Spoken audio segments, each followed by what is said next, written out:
नमस्कार, मैं हूं आपके साथ पूर्वी राय और आप देख रहे हैं महाकाल एक्सप्रेस। पूर्व केंद्रीय मंत्री स्मृति ईरानी और बिहार के मंत्री अशोक चौधरी ने भगवान महाकाल के दर्शन और पूजा अर्चना कर आशीर्वाद लिया।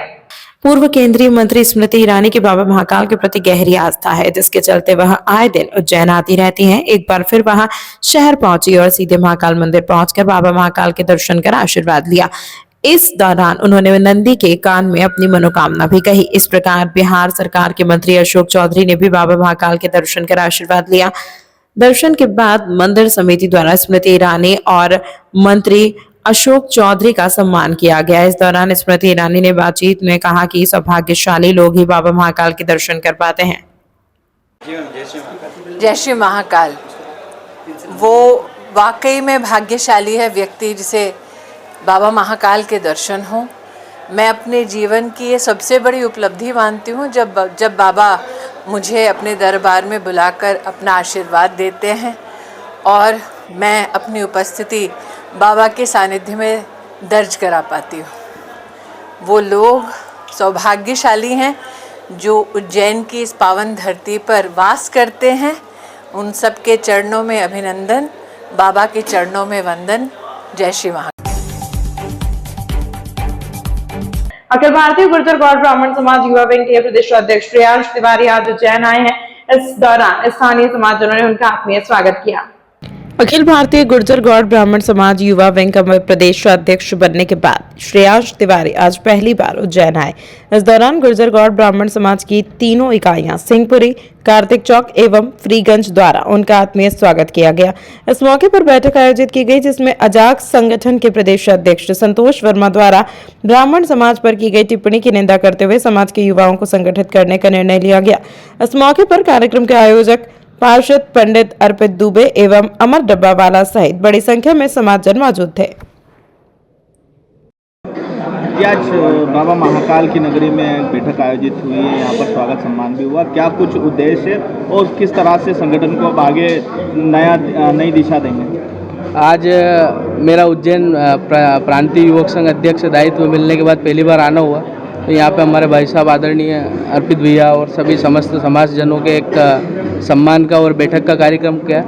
अब इसमें हम अभी हमारी प्रदेश कार्य समिति का और जिले लेवल की जो बॉडी है उसका विस्तार करना है, ताकि समाज में सभी को संगठित करके, और जिस प्रकार से अभी ये आईएएस संतोष वर्मा द्वारा ब्राह्मण समाज के ऊपर भी एक निंदनीय टिप्पणी की गई, पहले तो मैं उसकी घोर निंदा करता हूँ। और अब ये समय आ चुका है कि हम सभी ब्राह्मणों को संगठित होना पड़ेगा, नहीं तो ये आने वाले हमारी जो पीढ़ियाँ हैं उसके लिए बहुत जो इस तरीके की सब अफवाहें और सब जो बयानबाजी चल रही है उसके लिए हम सबको संगठित होना पड़ेगा।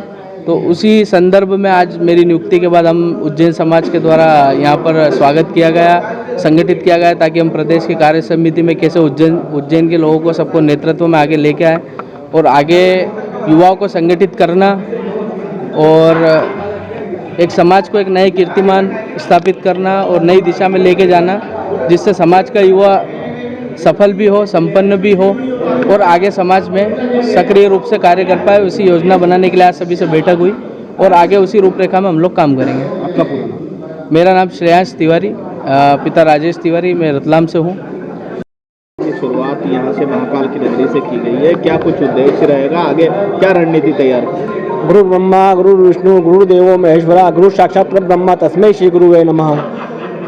आज अवंतिका महाकाल जो ब्राह्मणों का गढ़ कहा जाता है, यहाँ पर हमारे प्रदेश अध्यक्ष श्रेयांश तिवारी जी जो प्रथम आगमन हुआ है, युवा संगठन के हमारे प्रदेश प्रांतीय अध्यक्ष हैं और इसी रूप में आज सिंहपुरी, कार्तिक चौक और फ्रीगंज की हमारी जो युवा बॉडी है उन्होंने उनका सम्मान किया है और इनसे अपेक्षा की है कि हर बार जो मौका मिलता है वो युवाओं को नहीं मिल पाता है। तो प्रदेश अध्यक्ष साहब ने इस प्रकार गुहार लगाई है कि भैया युवाओं को मौका दिया जाए और युवाओं द्वारा उज्जैन शहर के ब्राह्मणों में आज की तारीख में देखा जाए तो कर्मकांड में भी है और राजनीतिक क्षेत्र में भी है। तो गुर्जर गौड़ का बड़ा धड़ा हमारे यहाँ पे काम करता है और समाज में प्रदेश के लिए पूर्ण रूप से हम समर्पित रहेंगे, ये को विश्वास दिलाया है।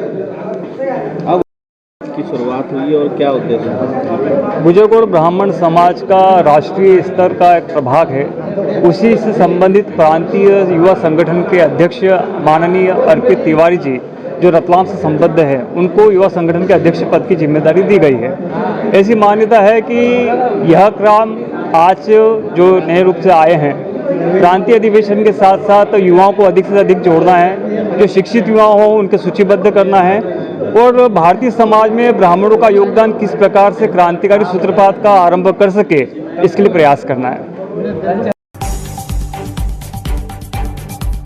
उज्जैन दिसंबर के पहले सप्ताह में शहर में ठंड ने जोर पकड़ लिया है। उत्तर भारत से लगातार आ रही बर्फीली हवाओं के कारण मध्य प्रदेश सहित उज्जैन में दिन और रात दोनों के तापमान में गिरावट दर्ज की गई है। दिन में लोग धूप का सहारा ले रहे हैं, जबकि रात में अलाव के आसपास भीड़ देखी जा रही है। ठंडे पहाड़ी क्षेत्रों में भी तापमान में और गिरावट की संभावना है। पिछले एक सप्ताह तक दिन में हल्की गर्मी और रात में ठंडा का असर बना हुआ था, लेकिन पिछले 2 दिनों से उत्तर भारत की बर्फीली हवाओं ने पूरे प्रदेश का मौसम सर्द कर दिया है। इसके चलते उज्जैन में 4 दिनों में दिन और रात के तापमान में करीब 2 डिग्री की गिरावट रिकॉर्ड की गई है। रात व सुबह के समय ठंड काफी बढ़ गई है। दिन में धूप निकलने के बावजूद ठंडी हवाएं राहत नहीं देने दे रही है।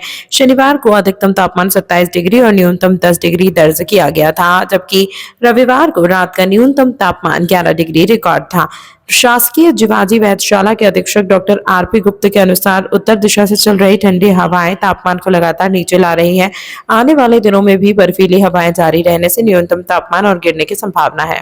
तमाम महत्वपूर्ण खबरों के लिए देखते रहिए महाकाल एक्सप्रेस।